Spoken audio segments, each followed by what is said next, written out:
हरी हरी ओढ़नी super hit गाने क्या हिट होने पे पवन जी की तरफ से एक छोटा सा तोहफा भाई को पाना ये म्यूजिक डायरेक्टर प्रियांशु सिंह को।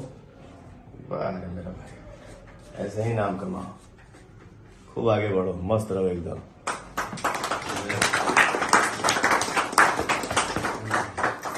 पवन सिंह ने उनके म्यूजिक डायरेक्टर प्रियांशु सिंह को दिया इतना ज्यादा महंगा चेन कि प्रियांशु सिंह खुशी के मारे इमोशनल हो गए। तो वीडियो में लास्ट तक बने रहेगा, काफी मजा आने वाला है इस वीडियो में। तो चलिए आपका बिना समय गवाए हम वीडियो को शुरू करते हैं। दरअसल पवन सिंह एक ऐसे सिंगर हैं जो अपने गाना हिट होने पर उनके टीम के लोगों को मोटिवेट करने के लिए कुछ ना कुछ तो गिफ्ट जरूर देते हैं। और ऐसे ही हरी हरी ओढ़नी गाना जब सुपर हिट हो गया तो पवन सिंह खुश होकर अपने म्यूजिक डायरेक्टर प्रियांशु सिंह को एक बहुत ज्यादा महंगा सोने का चेन दे दिया। और ऐसा भोजपुरी इंडस्ट्री के हर एक सुपरस्टार को करना चाहिए, क्योंकि ऐसे करने से उनके टीम के लोग मोटिवेट रहते हैं और बहुत अच्छे अच्छे गाने ला पाते हैं। लेकिन आप लोग इसके बारे में क्या सोचते हो? आप लोग अपनी राय कमेंट बॉक्स में जरूर बताएगा। और वीडियो अच्छा लगा तो वीडियो को लाइक करके चैनल को सब्सक्राइब करना मत भूलिएगा। मिलते हैं नेक्स्ट वीडियो में, तब तक के लिए जय हिंद जय भारत।